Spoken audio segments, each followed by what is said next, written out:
கிறிஸ்துவுக்குள் மிகவும் அன்பானவர்களே, தினம் ஒரு தூதன் வழியாக உங்களை சந்திக்கிறதுல பெரும் சந்தோஷம். இந்த நாளிலே செப்பனியா 3வது அதிகாரம் 17வது வசனம். உன் தேவனாகிய கர்த்தர் உன் நடுவிலே இருக்கிறார். அவர் வல்லமையுள்ளவர். அவர் ரட்சிப்பார். அவர் உன் பேரில் சந்தோஷமாய் மகிழ்ந்து தம்முடைய அன்பின் நிமித்தம் அமர்ந்திருப்பார். அவர் உன் பேரில் கம்பீரமாய் களி கூறுவார் என்று தீர்க்கன் இப்படி சொல்லுகிறான்.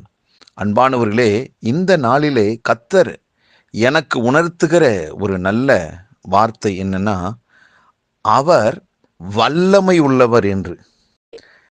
ஆண்டவர் வானத்திலும் பூமியிலும் சகல வல்லமையும் அதிகாரத்தையும் பெற்றவர் தான்.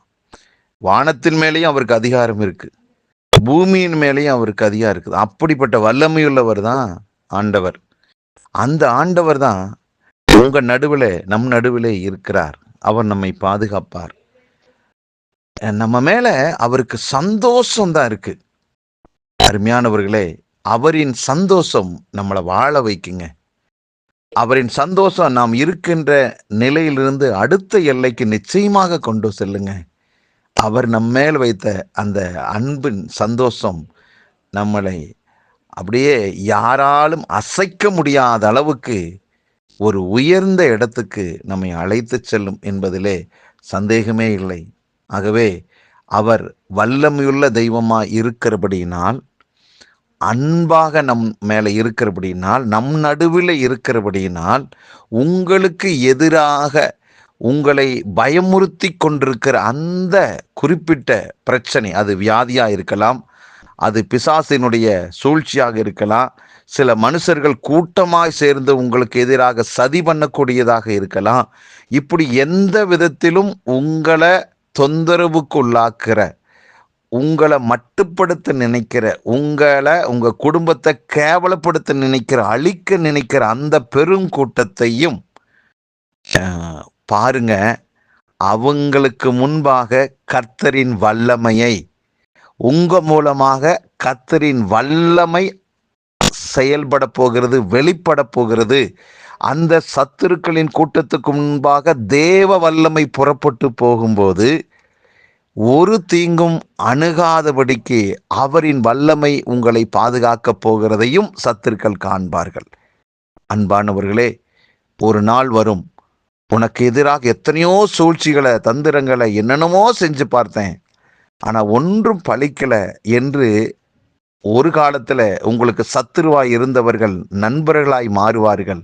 அப்பொழுது சொல்வார்கள், பிரியமானவர்களே, இன்றைக்கு கர்த்தர் என்னோடு பேசுகிற ஒரு காரியம் என்னன்னா, அவர் உன் நடுவில் இருக்கிறார் என்று. ஆகவே இனி நீங்க தீங்கை காண மாட்டீங்க. தைரியமாக இருங்கள். கர்த்தர் உங்களை சுற்றி அவர் வேலி அடைத்து பாதுகாக்கிறார். எந்த சூழ்நிலையிலும் உங்களை அவர் விடவே மாட்டார். அன்றைக்கு இஸ்ரவேல் ஜனங்களுக்கு விரோதமாக கோலியாத் எழும்பினான். 40 நாள் தான் அவன் எழும்ப முடிஞ்சது.